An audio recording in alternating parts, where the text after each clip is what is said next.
it's so important for people to check in and make sure they're not asking themselves what's out there that is good for me, and instead asking what's within me that is giving me indication of what I should do. Get inspired. Transform your life. Welcome to Best Interest Radio.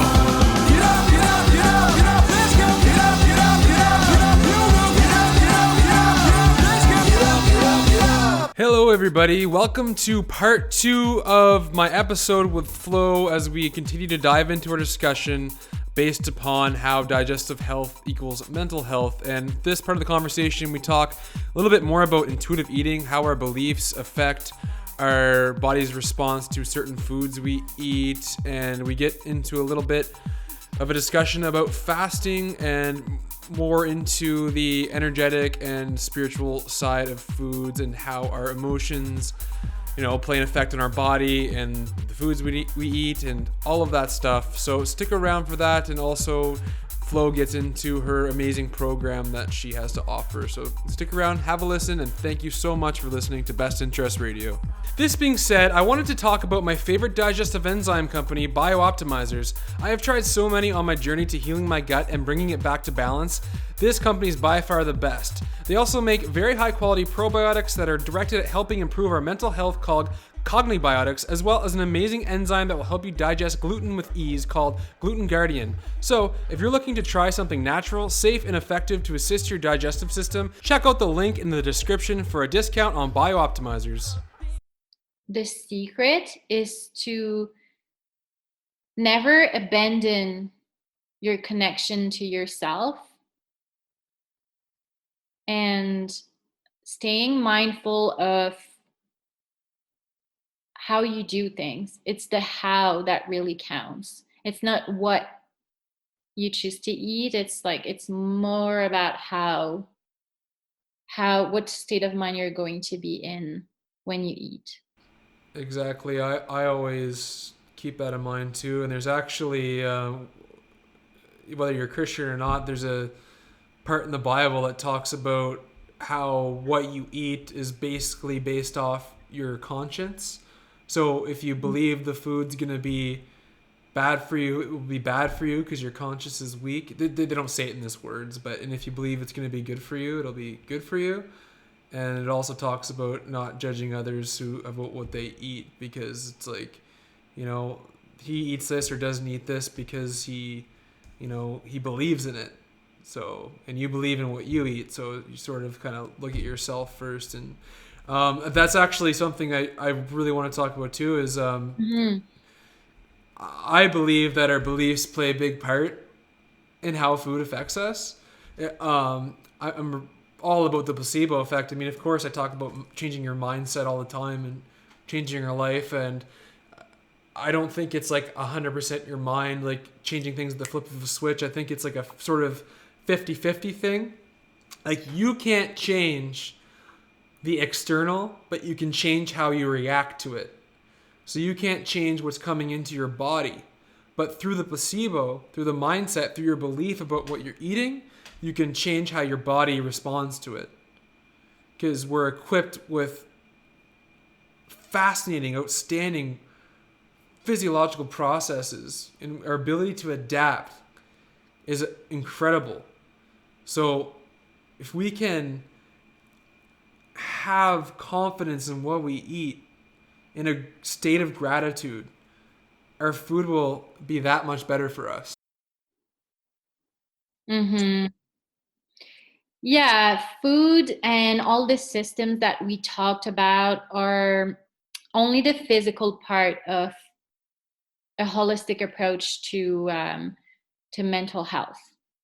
Everything that is alive pulsates with energy, and the living tissues in our body generate energy, and each area of the body transmit energy on a specific frequency. So, and that's acknowledged by scientists and quantum physicists as the magnetic field generated by the body's biological processes. So thanks to the work of a woman like Louise Hay and Carolyn Myss. I don't know if you've heard of them. Yeah. So these people, they have practiced and they have developed a belief in and a whole practice really on the human energy fields and how it holds those frequency and the emotion that are created by our internal and external experiences. So just to link it to what you said, your emotions basically, they travel through our body and they emit a frequency, and that frequency is held into our energetic body. So I guess what I want to say with that is that energetically, there is so much that you can do with your energy system, and the energetic system and the emotional systems are totally things that we should include in healthcare. Yeah, absolutely. And, food is energy. Energy is information. So, food is information, and it gives our body, well, information and instructions. It tells our body what to do. And this is why certain foods can turn on or off certain genetic markers to make us more susceptible to cancer or disease. And that is another reason to look at what affects us more so than another, positively or negatively, to determine these foods that turn on or off these genes. And so I love how in life there's that metaphysical spiritual explanation of how everything's energy and contains energy, and it affects our energy when we take it in us, but physically it does the same thing too. I mean, it literally turns on or off genes in our body. So it's just like the physical representation of that. And this being said, as a massage therapist, when I'm massaging somebody, like let's say somebody has shoulder pain, yeah. I'm literally, and they're like, oh, I'm stressed out. They're literally like, I'm massaging their stress. I'm massaging the energy that is contained within their shoulders, that they're storing that information, and I'm giving their muscles instructions to release that energy that is the stress, to let go of that, so then their muscle can relax, because they're no longer holding on to that. And that works with our organs, that works with our food, it works with everything. Yeah, experiences that carry an emotional energy, past and present relationships, both personal and professional, whether it's traumatic experience or super profound memories, whether it's beliefs, attitudes, that includes like all the spiritual beliefs and the superstitious beliefs. Those emotions from those experiences become encoded in our cells, which then generates the quality of energy that reflects those emotions. So, yeah, so like someone who has pain in their shoulder, they will probably feel like they have a lot on their shoulders emotionally. Yeah, absolutely. And just to give another example of that, I mean, I was 285 pounds and I had a lot of stretch marks in my stomach, and I had digestive problems. And I always say, like, it's just a physical representation of what transformed internally. I just ended up losing weight because I started to change my mind and heal of all these things. And so what were my biggest setbacks in my life that caused me the most trauma? Well, it was anger, it was anxiety, it was frustration, it was self-worth and confidence, guilt and shame. And where do we carry all that when, what do all these spiritual teachers tell us? That is our solar plexus in our stomach. Hmm. So, Yeah, really identifying the fear, like what is the fear that we have, and what is the main negative emotion. So whether it's anger or sadness or yeah, will indicate us, those emotions as a specific have a specific frequency, like I said, and they are associated to a specific organ or system in the body. So what I would love to see more is people not only trying to go through an emotion, but looking at it in terms of where in the body, um, where in the body is it going to go and like stay and change the frequency of that organ and eventually create disease. And also um, see what energy center, so where in our energetic anatomy it's going. So like you said, it can be in the solar plexus, which is right below the chest.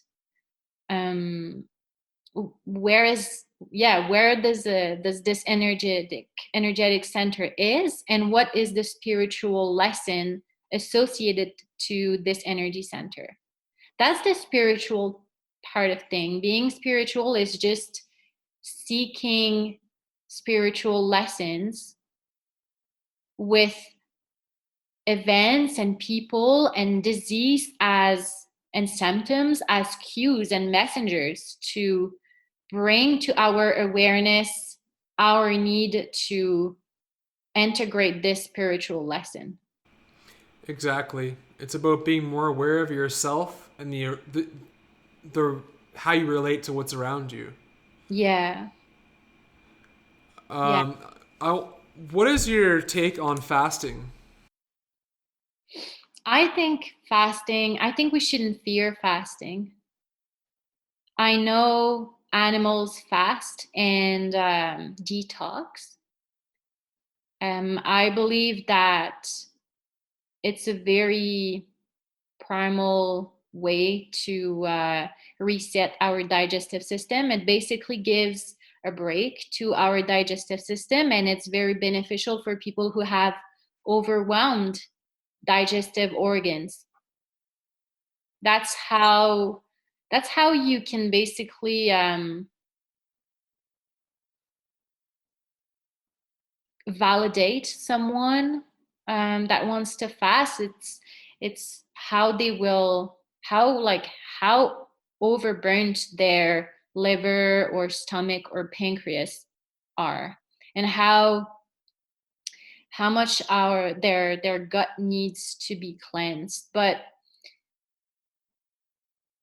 there are people need to just understand that there are different ways to fast, and that fasting is depending on the length of it and how you do it, you might really need support, and you absolutely need more rest.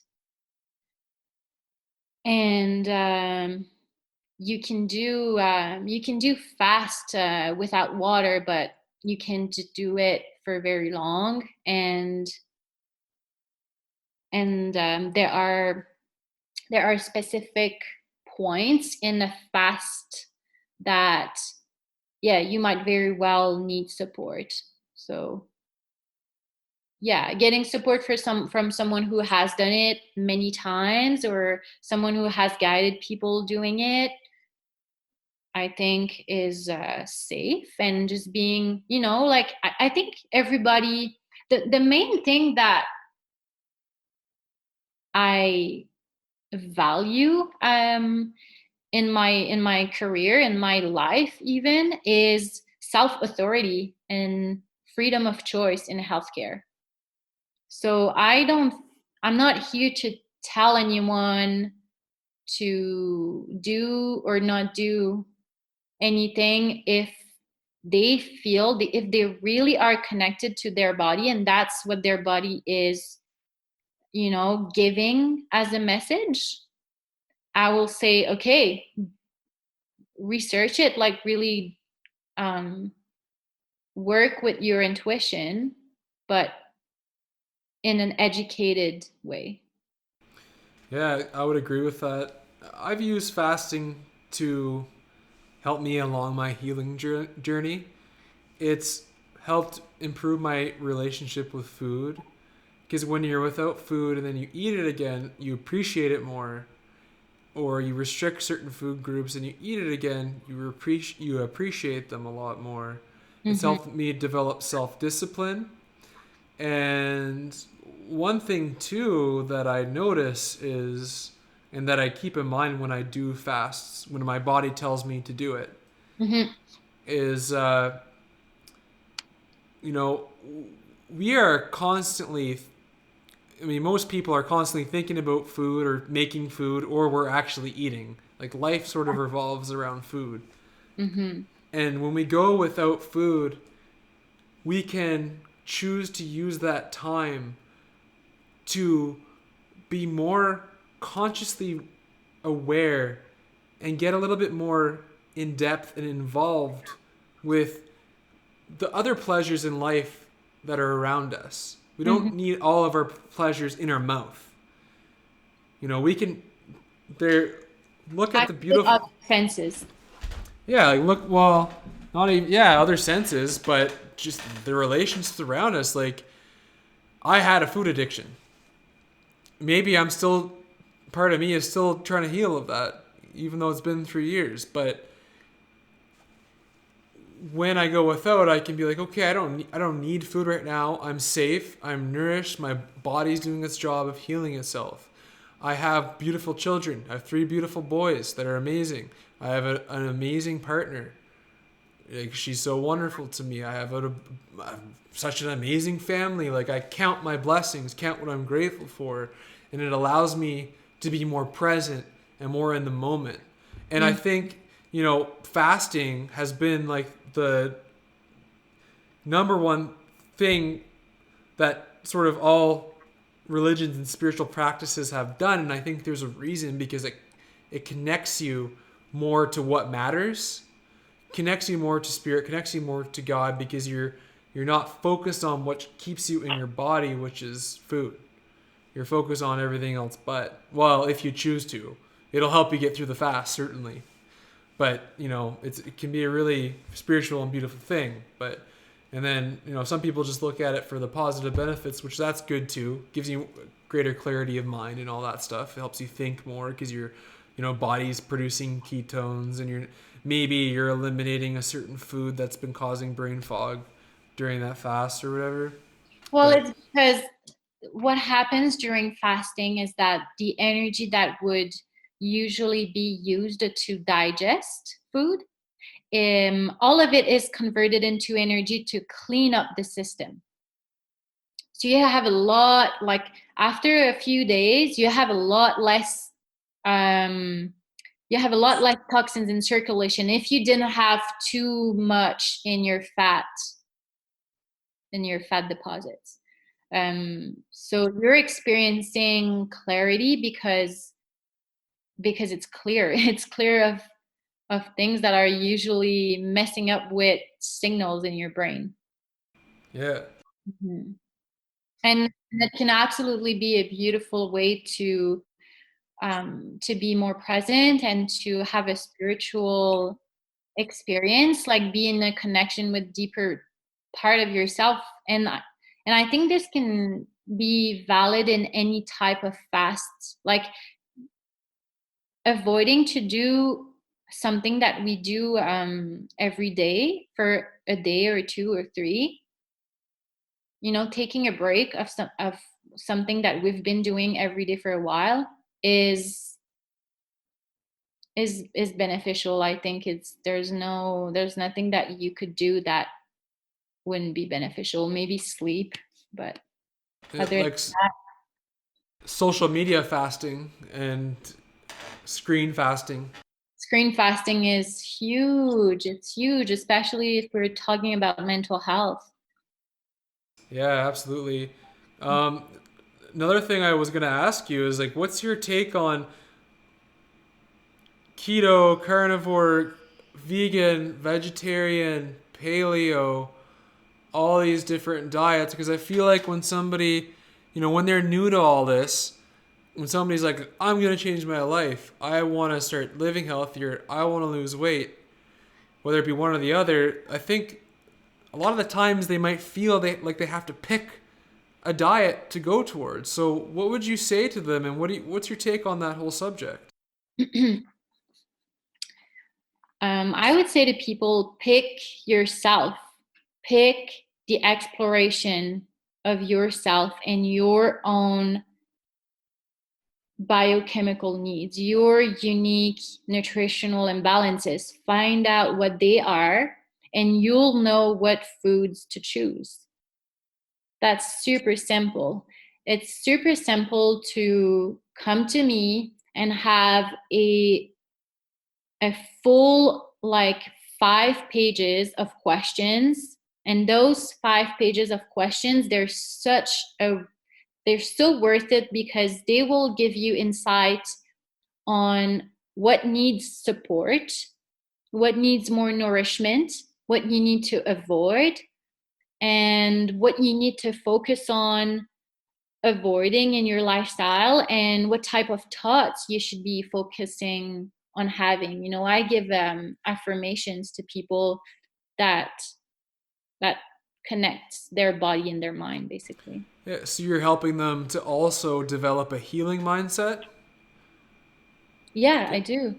Yeah, exact. Rather than, I think we can get caught up in maybe a victim mentality, and we can sort of be like, I mean, I guess part of my transformation is transitioning from looking at situations as them happening to me to happening for me, my test becoming my testimony, and no longer playing the victim and taking life back into my own hands and realizing I have infinite potential to heal my body, my mind, and my trauma.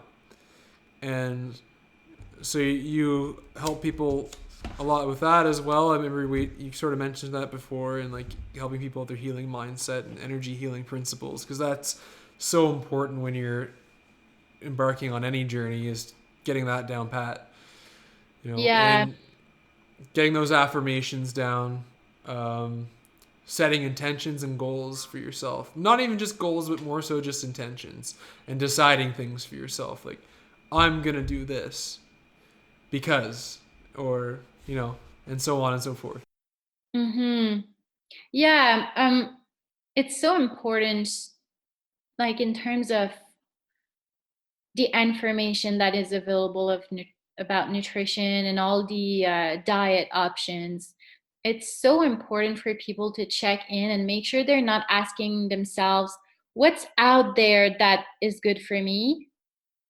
And instead asking, what's within me that is giving me indication of what I should do, what I should go towards. And what I'm here for, what my profession is basically helping people to find out what their body's messages mean. So if you're Yes, experiencing this type of digestive woes, or if you're experiencing this type of mental health challenge, it means um, I can translate it in terms of food. I can translate it in terms of amino acids, fatty acids, vitamins, minerals. So yeah, that's just um, adopting, yeah, absolutely, letting go of the victim consciousness. Nothing's happening because you're not good enough. Nothing's happening because you should have done things another way. It's just happening for you to give you the message of where you're heading. And exactly.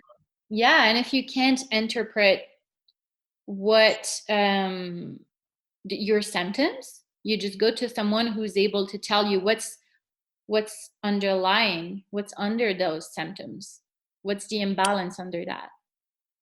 Yeah, and sometimes that can change too, like in regards to what your body tells you that you need, or what foods you should incorporate, or what lifestyle changes you should make. Um, Mine's certainly changed. As I mentioned, I was vegan at one point, and that changes for me with the season, changes with me different days of the week, as we operate on different rhythms. We off we as humans operate on weekly rhythms, monthly rhythms, and yearly rhythms, and so on and so forth, and even beyond that.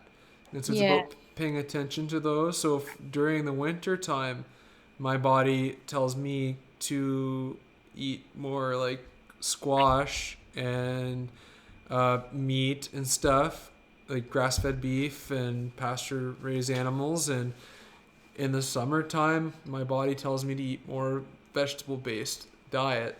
So, and that sort of like coincides with the ayurvedic medicine principles as well too. And though I think there's very good reason for that whole philosophy, and there's a lot of validity to it.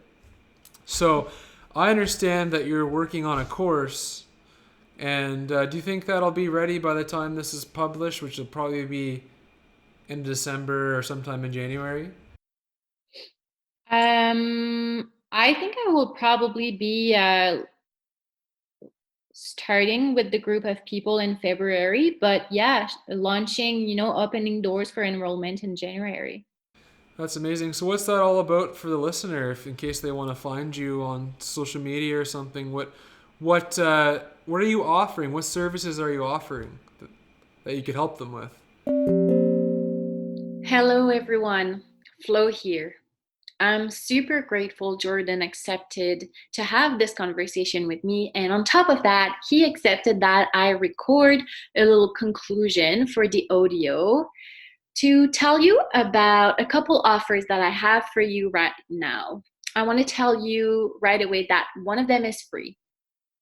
Before I go into those, I just want to come back on a topic that came out during our conversation. This topic is the topic of fasting. So I wanted to add to what I said, which was not much, that what's good about fasting is that even a 1 day liquid fast is beneficial. Also, what we need to take into consideration when we're getting the gut feeling that fasting can restore our health or help us restore our health is that we don't fast to prepare the body to flush out toxins. We prepare the body to flush out toxins before we fast. Okay, I'm going to repeat that. We don't fast to prepare the body to flush out toxins. We prepare the body to flush out toxins before we fast. And we continue to support this process during the fast. Why is that? Because when we are fasting is when many more toxins may be in circulation. Because the energy that is normally used in the digestive process goes to the healing and repair process.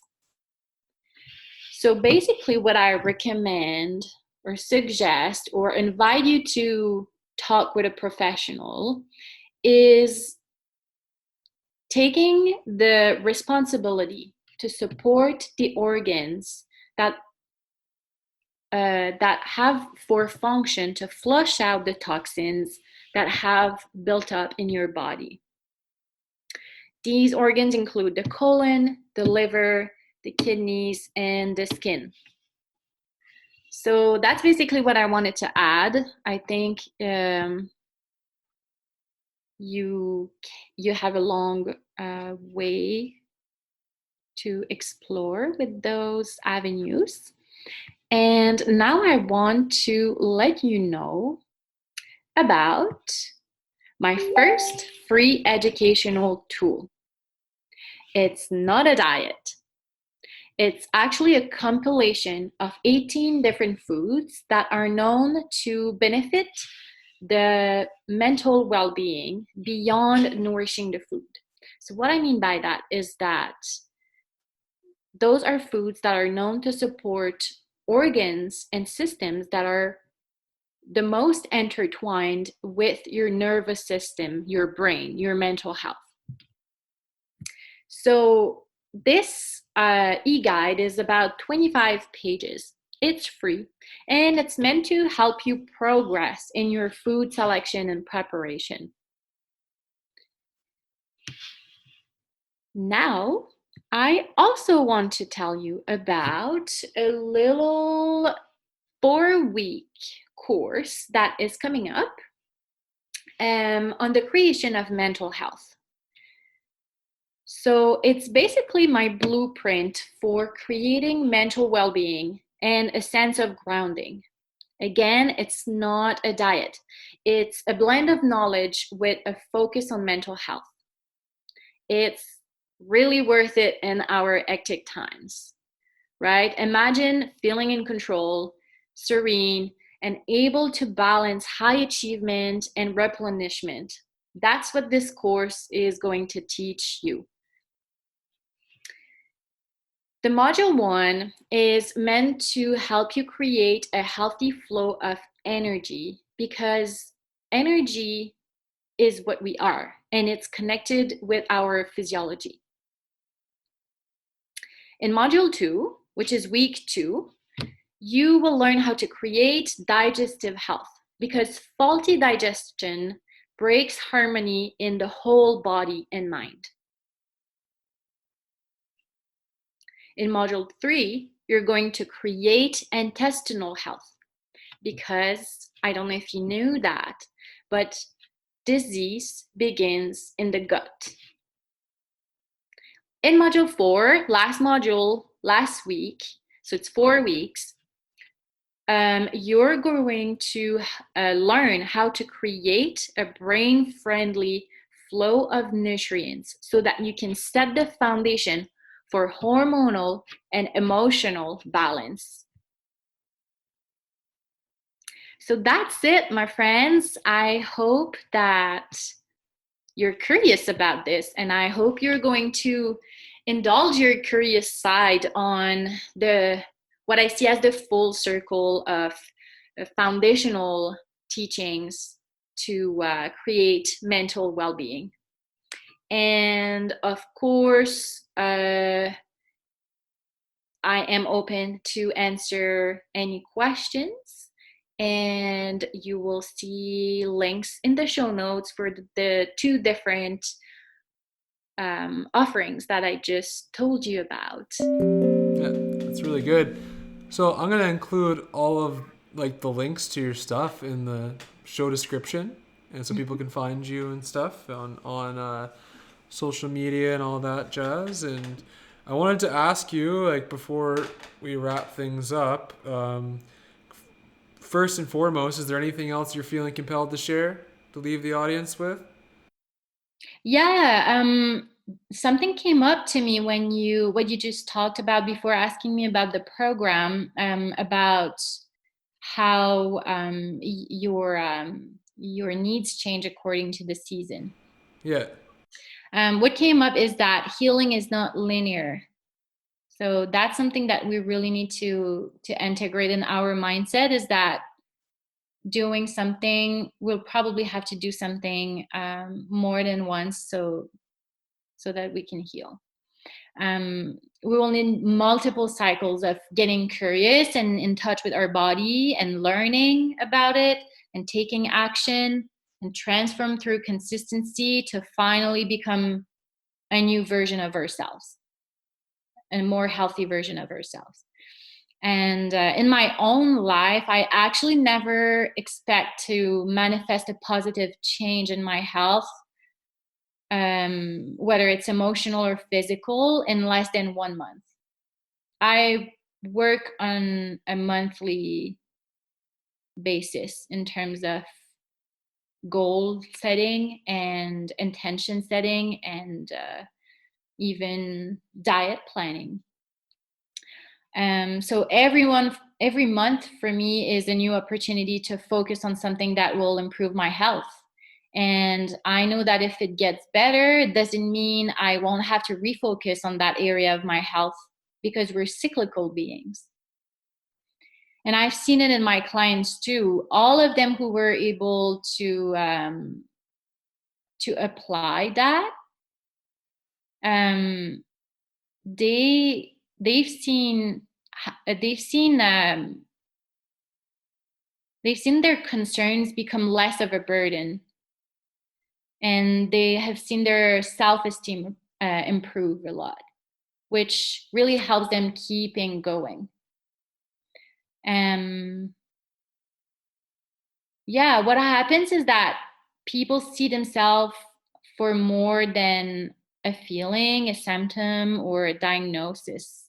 They try new ways, every for you maybe it's every week, for someone maybe it's every day, but definitely for women, I would say I would suggest to let go of the weekly thing and the daily thing, and really work with a monthly and their own menstrual cycle, to tune into that, and plan their emotional and physical healing with that. Yeah, amen to that. That'll alleviate a lot of stress.